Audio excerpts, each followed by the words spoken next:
اسی طرح جو حکومتیں مدارس کو اسکول کی کتابوں کا نظام پڑھانے کے لیے جب کہتی ہے تو اکثر مدارس والے دائیں بائیں دیکھتے ہیں یا پھر صحیح جواب نہیں ہوتا. کیوں آپ سارے مدارس کے ذمہ داروں کو، علماء کو اور محتمم حضرات کو بلا کر اس کے اوپر ایک ٹھوس پروگرام نہیں کرتے کہ بھائی کیا کیا ہیں، کس طرح سے ہمیں اس سے ابھر کر آنا ہے ان مسائل سے؟ پہلی بات تو یہ ہے کہ ہمارے مدارس میں پہلے سے اسکول کی تعلیم موجود ہے. یہ اگر کوئی سوچتا ہے کہ اسکول کی تعلیم مدارس میں نہیں ہے تو وہ غلط ہے. ہم لوگ میاتھس پڑھے بغیر عالم ہی نہیں بن سکتے.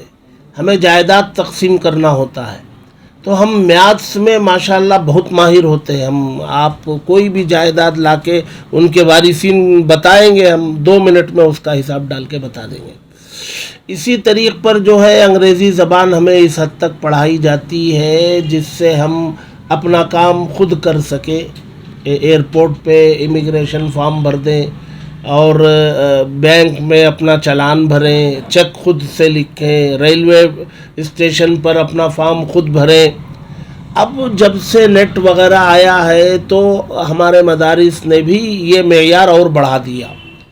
اب انگریزی اتنی پڑھا دی جاتی ہے کہ آدمی نیٹ کا استعمال کر سکے، کتابیں نکال سکے، ڈاؤن لوڈ کر سکے، پرنٹ آؤٹ نکال سکے، اپنا سارا کام جو ہے نیٹ پر انجام دے سکے. اس حد تک اس مدارس میں پہلے سے ہے.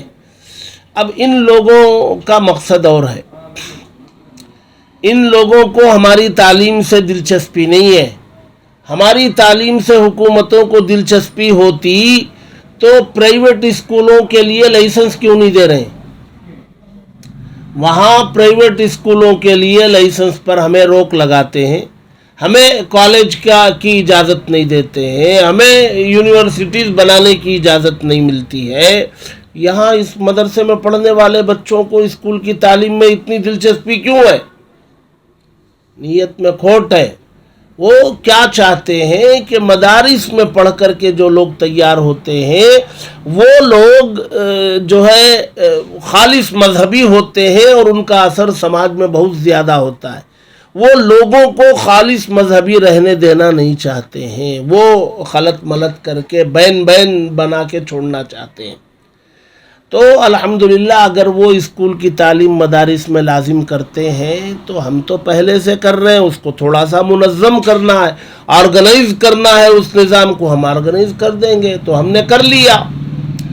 آپ کا کہنا تھا کہ پورے ملک کے مدارس کو جوڑ کر کے، ہم نے پورے ملک کے مدارس کو جوڑ کے یہ کام کر لیا. دینی مدارس کو جمعیت یوتھ کلب،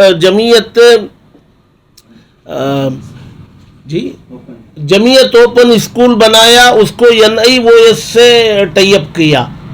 اب گزشتہ سال SSLC کے ایگزام میں کرناٹک کے دینی مدارس میں پڑھنے والے 1200 بچوں نے SSLC ایگزام دیا ہے، اور آنے والے SSLC ایگزام میں کرناٹک کے دینی مدارس میں پڑھنے والے 1700 طلبہ ایگزام دیں گے. تو دینی مدارس میں پڑھنے والے طلباء کو ہم نے جمعیت اوپن اسکول کے ذریعے NIOS سے الحاق کر کے SSLC کی سند دلائی جا رہی ہے. یہ کام تو چل رہا ہے.